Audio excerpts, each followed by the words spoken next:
नमस्कार साथियों, स्वागत है आप सभी का अंकित इंस्पायर्स इंडिया पर। मैं हूं अंकित अवस्थी और आप हैं मेरे साथ में एक ऐसे जियोपॉलिटिकल घटनाक्रम पर चर्चा करने के लिए जिससे जीसीसी देशों के अंदर रार पड़ती दिख रही है, जिससे यूएई और सऊदी के बीच में आपस का झगड़ा सामने आता दिख रहा है। और तो और पाकिस्तान प्रेम सऊदी से यूएई को अलग करता दिख रहा है। इस सारी चर्चा आज के सेशन में, क्योंकि दुनिया के लिए आज का यह दिन बड़ा ऐतिहासिक कंसीडर होगा, क्योंकि आने वाले समय में तेल की कीमतें तय करते समय सऊदी का सिक्का यूएई चलने नहीं देगा। और जो यूएई को नहीं जानते, आसान भाषा में समझिए दुबई और आबू धाबी देश, मतलब 7 अमीरात हैं, उसमें दुबई और आबू धाबी मेन है। समझिए ये लोग अब सऊदी को किनारा कर रहे हैं।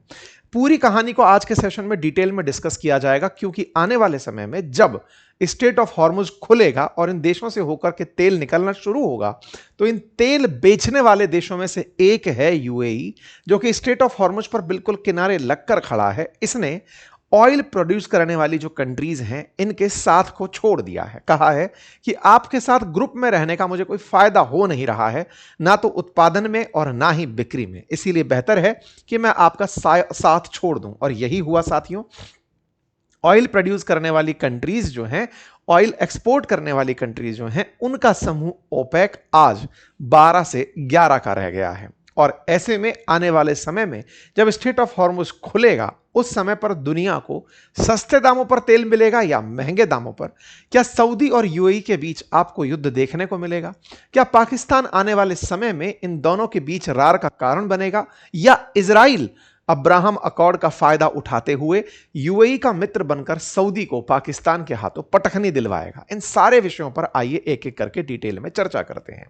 चर्चा इसीलिए क्योंकि 28 अप्रैल को कच्चा तेल निर्यात करने वाला संगठन, ऑर्गेनाइजेशन जिसका नाम है ओपेक, और उसका एक अन्य एक्सटेंडेड पार्ट जिसका नाम है ओपेक प्लस, वहां से यूएई ने निकलने का फैसला कर लिया। जब ये सुर्खी बाहर निकलकर आई तो Organization of Petroleum Exporting Countries का जो एकदम सिक्का था, ऐतिहासिक रूप से जो कहानियां थी, वो लोगों के जुबान पर फिर तैरने लगी कि कैसे ये संगठन इतना बड़ा संगठन बन गया था कि एक टाइम पर इसने अमेरिका के हालात खराब कर दिए थे। कैसे एक टाइम पर युद्ध का मुख्य हथियार तेल बन गया था। आज आप और हमने इस दौर में स्ट्रेट ऑफ हॉर्मुज को कंट्रोल करते हुए ईरान को देखा है। एक समय पर इजराइल से युद्ध लड़ते समय 1973 में इन देशों ने, जो ऑयल पैदा करते हैं, इन्होंने अमेरिका को तेल बेचने से ही इनकार कर दिया था। और उस समय यह सारा करता धरता जो कार्य था, यह ओपेक ही कर रहा था। यानी कि वो ऑर्गेनाइजेशन जो तेल प्रोड्यूस करता है, that is Organization of Petroleum Exporting Countries. इसका इतिहास क्या है, कैसे ये ऑर्गेनाइजेशन बना, मैं एक एक करके आपको बताना शुरू करता हूं। साथियों, शुरुआत में धरती के नीचे से तेल निकलता है, फॉसिल फ्यूल काम का होता है। यह भी तो अपने आप में एक तकनीक रही होगी, यह पता लगाना भी तो अपने आप में काबिलियत की बात रही होगी, क्योंकि जमीन में से निकलने वाला तो क्रूड होता है। उस क्रूड को रिफाइन करके तेल में बदलने के लिए कुछ तकनीकों की आवश्यकता होती है, और इन तकनीकी में जो महारत थी वो ब्रिटेन और अमेरिका की कंपनियों की थी। ये 7 कंपनियां उस समय की फेमस कंपनियां हुआ करती थी। इन 7 कंपनियों को 7 सिस्टर्स कहा जाता था। इन कंपनियों को ताकत थी कि ये दुनिया के किसी भी क्षेत्र से तेल निकालकर, क्रूड निकालकर उसे तेल में बदलना जानती थी। इनके पास तकनीक का एक अधिकार था और इन्हें संरक्षण अपने अपने देशों का था। तो इसके साथ ब्रिटेन और अमेरिका मिलकर इन 7 कंपनियों को दुनिया में जहां भी तेल निकलता था वहां भेज दिया करते थे कि जाओ वहां पर तेल निकालो, बेचो और पैसा कमाओ। ऐसा ही जब इन्हें तेल का भंडार इस गल्फ कंट्रियों के संगठन में मिला, जब इन जीसीसी देशों में तेल भंडार का पता चला, तो इन्होंने तय किया कि इन देशों के कुओं से तेल निकालेंगे और तेल निकालकर उसे उचित दामों पर बेचकर लाभ कमाएंगे। जिस देश के कुएं हैं उन देश के कुओं को कुछ रॉयल्टी देते रहेंगे, यह कहकर कि जब जमीन आपकी थी तो हमने यहां पर इसका प्रोडक्शन कर लिया। आपको ध्यान होगा जब ट्रंप ने वेनेजुएला से मादुरो को उठाया, उस समय एक लाइन कही थी कि हमारी कंपनियों को वेनेजुएला ने भगा दिया था, हम तो अब वापस जाकर वेनेजुएला को प्राप्त कर रहे हैं। तो फिर यह क्या कहानी थी? कहानी यह थी कि ये जितने भी कंपनी थी, इनसे प्रताड़ित होकर 1960 में 5 बड़े देश जिनका ऑयल प्रोडक्शन में बड़ा नाम था, उनमें ईरान भी था, इराक भी था, कुवैत भी था, सऊदी भी था और बहरीन, सऊदी भी था और वेनेजुएला भी था। इन 5 देशों ने 1960 में इराक के शहर बगदाद में मिलकर एक बातचीत का आयोजन किया, बगदाद मीटिंग कहते हैं इसे, और कहा कि तेल हमारा, जमीन हमारी, प्रोडक्शन करने वाली ये कंपनियां हम पर राज कैसे कर लेती हैं। तो बोले क्या करें? बोले हम आपस में मिलकर क्यों नहीं तय करते कि ऑयल की कीमत क्या होगी? हम क्यों नहीं इनका कमीशन तय करते कि तुम कंपनी हो, निकालने का तुम्हें इतना ही पैसा मिलेगा? हम खुद से ऑयल निकालना क्यों नहीं शुरू करते? शुरुआती तौर पर इस आइडिया को लोगों ने ज्यादा तवज्जो नहीं दी कि ठीक है, जिनके कुएं हैं वो कर क्या लेंगे। लेकिन धीरे धीरे इन देशों के पास बढ़ते पैसे ने खुद की रिफाइनरीज डलवाना शुरू किया और इन देशों का धीरे धीरे अपना स्तर बढ़ने लगा। इतना बढ़ा कि इन कंपनियों को आदेश दिया गया कि अब ये सारा की सारा सेटअप जिस देश में आपने लगाया है उसी देश का होगा। इसे ही राष्ट्रीयकरण कहते हैं। रिफाइनरियों का राष्ट्रीयकरण कर दिया गया। रिफाइनरीज का जब राष्ट्रीयकरण होना शुरू हुआ तो इन गल्फ कंट्रीज ने पूरे पूरे सेटअप को अपने कंट्रोल में ले लिया। इससे पहले तक अमेरिका ने इन्हें और परेशान करने के लिए एक मैंडेटरी ऑयल इंपोर्ट कोटा लागू किया था, जिसका तर्क था कि यदि कोई देश तेल बेचना चाहता है तो तेल की सीमाएं तय की गई कि कनाडा इतना तेल बेचेगा या फिर अमेरिका का कोई साथी देश है वो इतना बेचेगा, और इन देशों में जिनके पास तेल भले ही है लेकिन ये ज्यादा तेल नहीं बेचेंगे। तो अमेरिका से त्रस्त थे, सेवन सिस्टर कंपनीज से त्रस्त थे। इन देशों ने मिलकर के जो अपना समूह बनाया, यही समूह 1960 में ओपेक कहलाया। तो ईरान, इराक, कुवैत, सऊदी अरब और वेनेजुएला ने मिलकर के जो संगठन बनाया, ये संगठन असल में अमेरिका से और अमेरिकी कंपनियों से, ब्रिटिश कंपनियों से त्रस्त होकर बना एक संगठन था। लोगों ने शुरुआत में इसको वैल्यू नहीं दी, लेकिन 1973 में जब अरब इजराइल वॉर शुरू हुआ तब दुनिया में एक ऑयल क्राइसिस शुरू हुआ। साथियों, जो आज आप ईरान इजराइल सुन रहे हैं, ऐसे ही 1973 में भी एक बार इजराइल वर्सेस पूरे अरब वर्ल्ड संयुक्त रूप से लड़ने के लिए गए थे। इसे यौम कूपर युद्ध के नाम से भी जाना जाता है। साथियों, 1967 में इजराइल ने हमला करते हुए अपने पड़ोस के जितने भी देश हैं, इधर इजिप्ट की तरफ अगर निकले तो सिनाई पेनिनसुला तक, उधर की तरफ लेबनान आधा ले लिया, सीरिया में गोलन हाइट्स तक काम कर दिया, इधर वेस्ट बैंक पूरा कब्जा लिया, जॉर्डन के अंदर एंट्री कर गए, बहुत सारे क्षेत्र के ऊपर इजराइल ने कब्जा कर लिया था। ऐसे में उस इजराइल के कब्जे से छुड़वाने के लिए 1973 में जब इन देशों ने इजराइल पर फिर हमला किया तो यह तय किया कि इजराइल का जो साथ दे रहे देश हैं उनको हम तेल नहीं बेचेंगे। और यह ओपेक का कारनामा 1973 में ऑयल क्राइसिस पैदा करने वाला था। अमेरिका और अमेरिकी सहयोगियों को जो इजराइल के साथ खड़े थे, उन्हें इन ओपेक कंट्रीज ने तेल बेचना बंद कर दिया था। लेकिन इस बीच में एक घटना और घटी।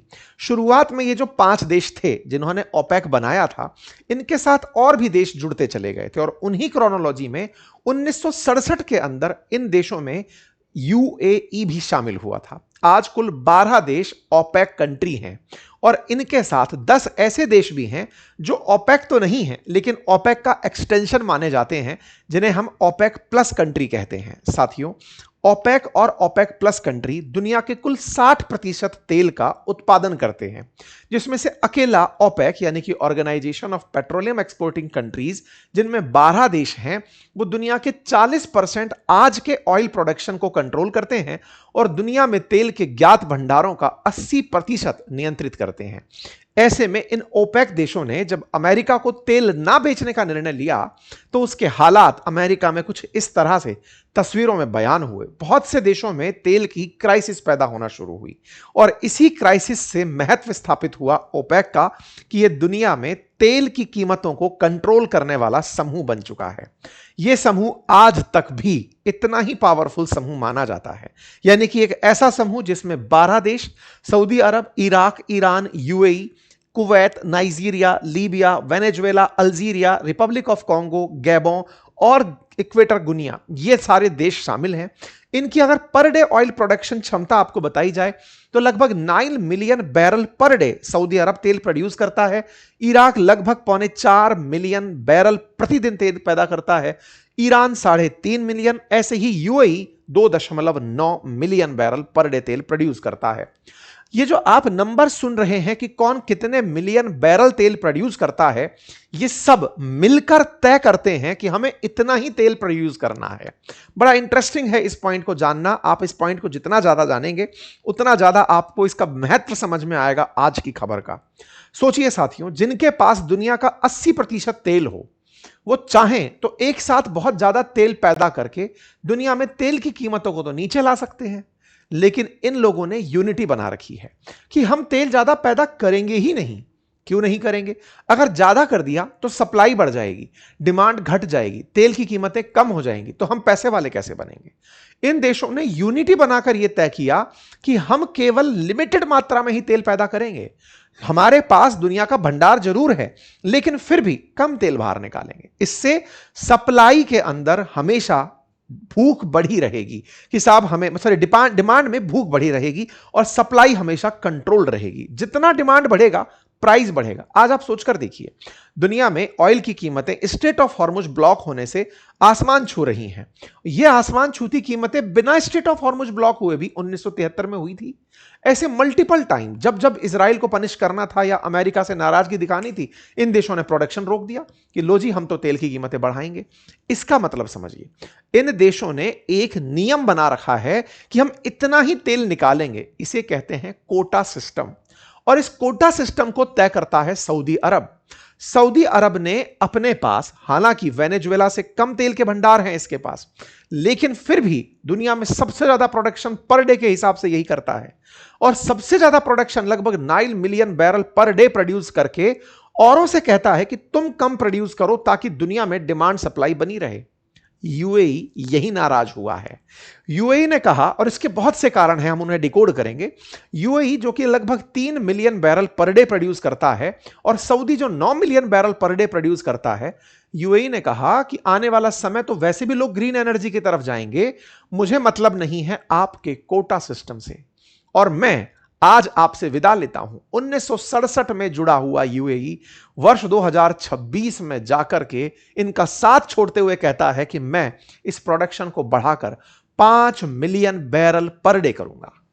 आपका जो ये कोटा है ना कि इतना ही पैदा करो, नहीं, मैं अपनी जरूरत के हिसाब से चलूंगा। आप कौन होते हो ये तय करने वाले? अब आपका दिमाग एकदम भन्ना आएगा कि यार तेल का प्रोडक्शन बढ़ा तो तेल की कीमतें नीचे आएंगी। जी हां, एकदम सुनते ही यह लगता है कि तेल की कीमतें नीचे आएंगी। लेकिन अभी जो स्ट्रेट ऑफ हॉर्मुज का ब्लॉकेड है ना, अगर आज भी यह खुलता है तो 6 महीने लगेंगे प्राइस को वापस सामान्य होने में। क्योंकि जितनी ज्यादा प्राइसेस अनस्टेबलाइज हो रखी हैं, जितने प्रोडक्शन रुके हुए हैं, सिस्टम को वापस से बहाल होने में जितने लोन चढ़े हुए हैं, जितने स्ट्रेटेजिक रिजर्व खाली हो गए हैं, उन्हें भरने में अभी लगभग 6 महीने का समय लगेगा।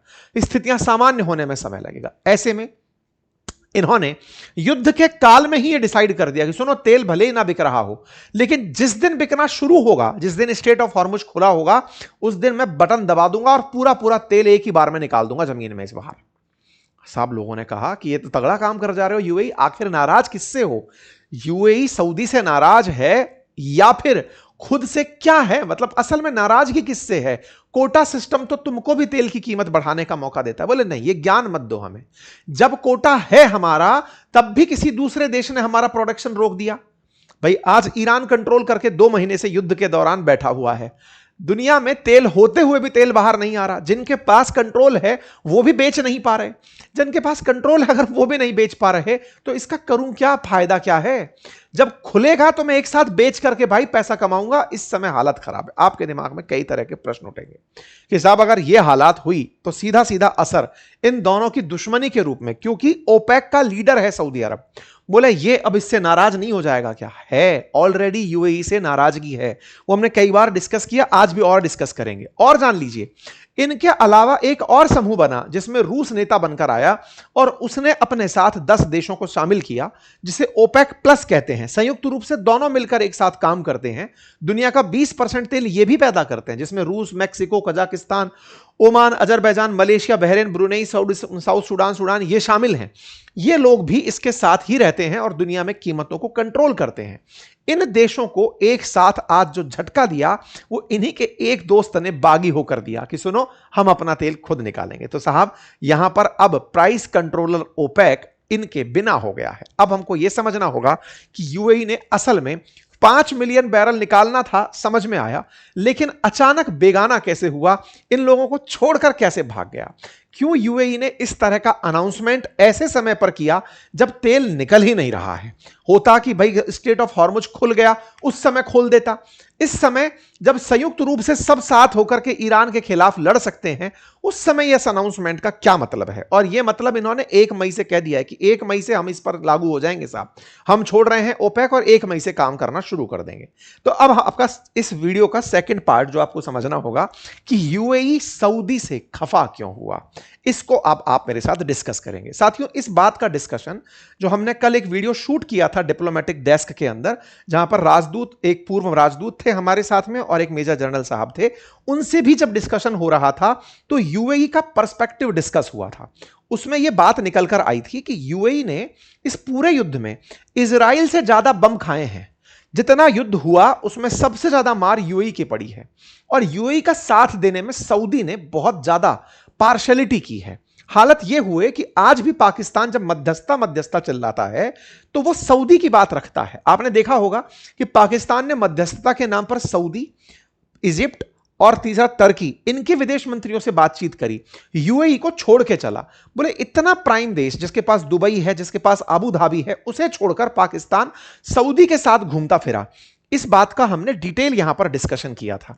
यह वीडियो लाइव हो चुका है, आप लोगों के लिए मैंने वीडियो लिंक कमेंट बॉक्स में लगा दिया है, आप जाकर इसे देखिएगा, फुर्सत से देखिएगा। थोड़ा लंबा वीडियो है और यह लंबा बनाने का कारण है कि आप फ्री फ्लोट होकर के इसको आसानी से, तसल्ली से देख सकें। इस वीडियो के अंत में एंड स्क्रीन भी हमने इसका लगा दिया है, आप इस वीडियो को देख करके जो हमारा डिप्लोमेटिक डेस्क है उसको देखिएगा, ठीक है? तो कुल मिलाकर के अब बात क्या निकल कर आई कि अगर यूएई बाहर निकला तो एक नहीं कई कारण रहे होंगे जिसके चलते ओपेक के अंत की शुरुआत के रूप में इस खबर को देखा जा रहा है। मैं एक एक करके आपको खबरें बताऊं, उनमें सबसे पहली खबर आप अमेरिका को लेकर चलिए। देखिए, आपको मैं एक चीज समझाता हूं। पिछली बार जब ट्रंप का शासन था ना, तो इजराइल को मान्यता दिलाने के नाम पर उन्होंने यूएई और इजराइल के बीच में एक एग्रीमेंट करवाया था जिसको अब्राहम अकॉर्ड कहते हैं। इसका मतलब था कि जो यूएई है, संयुक्त अरब अमीरात है, यह इजराइल को एक देश मानेगा। असल में अरब वर्ल्ड के देश यूएई, इजराइल को देश के रूप में मान्यता नहीं देते, जस्ट लाइक पाकिस्तान। तो यूएई ने जब इजराइल को ट्रंप के प्रभाव में मान्यता दी तो इजराइल ने भी यूएई की बहुत मदद करने का निर्णय लिया कि भाई चिंता मत करो, आपको मैं ऐसे नहीं छोड़ूंगा। कहते हैं कि माना कि यूएई के ऊपर सबसे ज्यादा गोले गिरे, इजराइल से ज्यादा गोले गिरे हैं। यही कारण भी था कि ईरान ने इस 2 महीने के युद्ध में यूएई को खूब टारगेट किया है कि बेटा तुम इजराइल के मित्र हो, लो तुम ही पिटो। इस पूरी कहानी में 95% हमले ऐसे थे जो यूएई के ऊपर हुए तो सही, लेकिन वो न्यूट्रलाइज कर दिए अमेरिकी डिफेंस सिस्टम के द्वारा या फिर इजरायली डिफेंस सिस्टम के द्वारा, या यूएई के पास सक्षमता थी। लेकिन इस पूरी कहानी में जब यूएई ने जीसीसी कंट्रीज को संयुक्त रूप से यह कहा कि देखो मेरे ऊपर इतने हमले हो रहे हैं, आप सब मिलकर के यह क्यों तय नहीं करते कि हमें ईरान को मारना है। आपको बीच में मैंने कई सेशंस ऐसे साझा किए थे जिसमें यूएई ने कहा था कि मैं ईरान को आतंकवादी देश मानता हूं, मैं उस पर हमला कर दूंगा। इन सब देशों को जब जब उसने बात करी ना, ये सारे लोग पीछे हट गए। क्यों पीछे हट गए? अब देखो, इंटरनल राइवलरी समझो। क्या है ना कि सऊदी अरब अपने यहां पर एक शहर बना रहा है, नियोम उसका नाम है, प्रोजेक्ट का नाम, द लाइन करके वो शहर बना रहा है। उस शहर में वो चाहता है कि दुबई की तरह वर्ल्ड क्लास कंपनीज आए, बहुत सारे मतलब अप टू डेट टाइप की चीजें हो, दुनिया की जितनी भी नायाब चीजें हैं वो उस शहर में हो, पूरा कांच का आलीशान बिल्कुल अलग तरह का वो शहर बनाना चाहता है। लेकिन दुबई से लोगों का मोह नहीं हटता। सऊदी, और देखिए चाहे सऊदी हो चाहे कतर हो, इन सबको असल मोटिवेशन दुबई ने दिया है, अबू धाबी ने दिया है, क्योंकि इन लोगों की प्रोग्रेस दोहा के विकास के लिए भी, रियाद के विकास के लिए भी, और द लाइन जो प्रोडक्ट है उसके विकास के लिए भी मोटिवेशन बनी। इवन आप सोचिए कि जो गाजा है ना, उस गाजा में ट्रंप जो राफा शहर बनाना चाहते हैं, वो गाजा प्रोजेक्ट भी असल में दुबई से मोटिवेटेड है कि दुबई जैसा बनाना है। आजकल दुबई अपने आप में एक मॉडल हो गया कि ऐसा बनाना है, लेकिन दुबई दोबारा तो बन नहीं सकता। जब तक एक दुबई है तो दूसरा दुबई कैसे बनाए? तो इन लोगों ने दुबई की बर्बादी का तमाशा देखा। यह बात यूएई को समझ में आई। उसे समझ में आई कि इस युद्ध में हम सोच रहे थे कि सब एक साथ पीड़ित हो रहे हैं, लेकिन सऊदी मुझे पीड़ित करवाना चाहता था कि दुबई का अस्तित्व खत्म हो और यहां से कंपनियां भागें तो कोई और देश तलाशें, और देश तलाशे तो हम उसके अंदर विकल्प बने। आप समझिए कितनी बड़ी दुश्मनी थी। आप कहेंगे कि साहब ये बात तो मतलब बहुत ही अजीब हो गई। आप समझिए सेकेंड वर्ल्ड वॉर के बाद में जब यूएसएसआर और अमेरिका एक साथ युद्ध लड़ रहे थे जापान के खिलाफ, ब्रिटेन, फ्रांस, यूएसएसआर, अमेरिका सब एक साथ ही तो थे जापान के खिलाफ, लेकिन युद्ध के बाद तुरंत दुश्मन बन गए सोवियत रूस और अमेरिका। क्यों? बोले तुम साथ होकर के भी तुम साथ नहीं थे, तुम न्यूक्लियर बम चला दिए, हमें बताए नहीं। यह दर्शाता है कि इनकी आंतरिक राइवलरी साथ में थी, और वो आंतरिक राइवलरी का पहला परिणाम आपने देखा, यह साफ साफ दिखाई दिया। आपको ध्यान होगा कि अमेरिका पहले भी ओपेक के खिलाफ खूब बयान दे चुका है, यह तक कह चुका है कि ये लोगों को प्रताड़ित करते हैं, अगर ये तेल का उत्पादन बढ़ा दें तो ऑटोमेटिक तेल की कीमतें नीचे आ जाएंगी। लेकिन इन लोगों ने ऐसा नहीं किया। तो ट्रंप को तो इस बात से बेहद खुशी होगी कि यूएई इस चीज से बाहर निकलकर आ गया। फायदा यह होगा कि जैसे ही हॉर्मुज खोलेगा दुनिया में तेल की कीमतें एकदम नीचे आने लगेंगी। यूएई का इस तरह का चाहने का एक और कारण भी था, और वो कारण था पाकिस्तान और सऊदी के बीच का एक डिफेंस पैक्ट। पाक पैक्ट की कहानी क्या है? आपको ध्यान होगा पिछले साल सऊदी और पाकिस्तान ने एक पैक्ट किया जिसमें कहा कि सऊदी पर गोला गिरेगा तो पाकिस्तान साथ आएगा, और पाकिस्तान पर गिरेगा तो सऊदी साथ जाएगा। इसी पूरे पैक्ट के चलते यमन में जब हूती और हदियों का विरोध चलता रहता है तो सऊदी ने यूएई के जो संसाधन है, कहिए जहाज, ट्रक, टेम्पो टाइप की जो चीजें हैं, इनके ऊपर यमन में हमला कर दिया था। पिछले साल की बात है, हमने इस पर सेशन भी किया था कि सऊदी ने यमन में जो यूएई का इंटरफेरेंस था उस पर गोले गिरा दिए थे। इस बात को यूएई ने हालांकि तब खून किसी घूंट पी के निगल लिया था, क्योंकि वो जानता था कि सऊदी से अगर मैं युद्ध करने निकला तो मामला बहुत ज्यादा बिगड़ जाएगा, हॉस्टाइल हो जाएगा। लेकिन अंदर एक कुंठा पल गई कि तुम साथ होकर के भी हमारी इंसल्ट कर दिए। ये इंसल्ट के पीछे असल में इनकी खड़ा था पाकिस्तान, क्योंकि पाकिस्तान कहीं ना कहीं सऊदी को चढ़ा के चल रहा था कि सर आप तो कतई मत डरिए, न्यूक्लियर बम लेकर बैठा हूं मैं आपके साथ हूं, आप चिंता मत करिए। यही कारण था कि यूएई के जो प्रिंस हैं, जो मतलब किंग हैं, वो भारत की यात्रा पर आए थे। एक दिन की यात्रा पर थे, बस आए और मिले प्रधानमंत्री से और मिलकर चले गए थे। मतलब उस समय उन्हें यह महसूस हुआ कि नहीं, हमें कोई साथ चाहिए होगा। और आपको एक बात याद दिलाऊं, अगर याद आए तो ध्यान करिएगा कि उस समय ही चर्चा निकलकर आई थी कि इजराइल तुर्की के खिलाफ एक गठबंधन बना रहा है, जिसमें साइप्रस होगा, जिसमें इजराइल होगा, जिसमें भारत होगा, और उसमें एक और देश ऐसा होगा जो मुस्लिम वर्ल्ड का होगा। असल में वो यूएई ही था। इस इजराइल ने उसको साथ में ले लिया था कि तुम साथ में आ जाओ, अब तुम उस पूरी बिरादरी से बाहर कर दिए गए हो, तुम्हारा कोई नहीं है। उधर उधर ग्रीस को साथ में लिया गया। इस तरह से इजराइल एक 6 देशों का समूह बना रहा था जो तुर्की के खिलाफ खड़े थे, और तुर्की पाकिस्तान के साथ, पाकिस्तान सऊदी के साथ, इन सब ने एक ऐसा गुट बनाया कि जो प्रोग्रेस थी सऊदी की, सॉरी यूएई की, वो इनसे पची नहीं। जब ये डाइजेस्ट नहीं हुई ना, तो ये बात कहीं ना कहीं यूएई को अंदर से महसूस हो रही थी कि ये सब जलते हैं मेरे से। वो वेलकम मूवी का नहीं है, जलता है मुझसे, तो वो जलता है मुझसे वाली फीलिंग थी, और इसके चलते यूएई ने यह किनारा किया। एक और चीज आप ऑब्जर्व करिए, अभी जब शांति वार्ता के नाम पर ईरान के डेलीगेशन गए पाकिस्तान, यूएई ने क्या बिगाड़ा था भाई? आपने शांति वार्ता के समय पर सबको बुलाया, पाकिस्तान वालों ने तुर्की, इजिप्ट और सऊदी सबको बुलाकर बातचीत करी। इवन ईरान के विदेश मंत्री ने भी सबसे बात करी यूएई को छोड़ करके। अरे यूएई ने तुम्हारा बिगाड़ा क्या है? केवल ये कि ये ज्यादा इजराइल को चाहता है, या ज्यादा अमेरिका को चाहता है, या ये कि ये ज्यादा सक्सेसफुल है या प्रॉस्पेरस है। बस प्रॉस्पेरिटी उसके लिए नुकसानदायक बनी। ये वो सारे कारण बने। इन्हीं से तंग होकर के आज से एक दिन पहले खबर बनती है कि यूएई ने पाकिस्तान को दिया हुआ $3.5 बिलियन का अपना लोन वापस मांग लिया। यह लोन वापस मांगा, यह बड़ी सुर्खी बन ही रही थी कि अचानक एक और सुर्खी आती है कि सऊदी ने $3.5 बिलियन सऊदी ने पाकिस्तान को दे दिए कि लो तुम यूएई के पैसे चुका दो, बनता होगा ज्यादा अमीर। मतलब अब समझिए कि किस तरह की इनके बीच में राइवलरी चल रही है। तो सऊदी ने, मतलब इधर यूएई ने, ये हेडलाइंस हैं, यूएई ने मांगा पैसा पाकिस्तान से, ये हेडलाइन बनकर के आई कि पाकिस्तान ने सऊदी से डिस्कशन किया, सऊदी ने $3.5 बिलियन उसको दे दिए कि ले तू दे दे पैसे इसको। ये खबर बनकर आई, पाकिस्तान की ऑफिशियल खबर बनकर आई। इसका मतलब यूएई असल में इतना फ्रस्ट्रेट हो गया है इन लोगों की वजह से कि नहीं भाई मैं अलग ही रह लूंगा। इस बारे में चर्चा सीएनएन के पत्रकारों ने जब इनसे की तो इन्होंने जवाब यही दिया कि नहीं, हम अपना प्रोडक्शन बढ़ाना चाहते हैं और इस प्रोडक्शन से हम किसी को नुकसान नहीं पहुंचा रहे हैं, हमारी जरूरतें जो हैं वो ज्यादा हैं, हमें ज्यादा पैसे की जरूरत है, इसलिए हम कर रहे हैं। लेकिन कुल मिलाकर यूएई ने अब सऊदी को यह कहा कि सुनो, तुम्हारी छत्र छाया में रहने की हमें जरूरत नहीं है, हम अपना काम खुद देख देख लेंगे। तो इस ऑयल के गणित में यूएई का अलग निकलकर चल जाना अपने आप में कहिए कि अंदर के बिगड़े हुए रिश्तों की सुगबुगाहट है कि मामला बिगड़ रहा है। क्या भारत का कोई रोल है इसमें? बिल्कुल कहा जा सकता है। असल में आज से 2 दिन पहले की खबर है कि भारत के जो एनएसए हैं, डोभाल साहब, वो जाकर के यूएई में वहां के जो शेख हैं मोहम्मद बिन जायद, उनसे मुलाकात करते हैं। कहा जा रहा है कि भारत इस समय पर पूरे समय यूएई के साथ बना हुआ था, क्योंकि भारत ने, इजराइल ने, यूएई ने और अमेरिका ने एक गठबंधन बनाया हुआ है जिसका नाम है I2U2 गठबंधन। इंडिया, इजराइल, यूएई और यूएसए। इस I2U2 गठबंधन के चलते भी कहीं ना कहीं इस इजराइल की गणित को बदलते हुए देखा गया, इस यूएई की गणित को बदलते हुए देखा गया। बोले अब समय आ गया है ये पब्लिक करने का कि आप और हम साथ हैं। कुछ वैसी स्थिति निकल कर आई। तो भारत के लिए क्या होगा इसका मायना?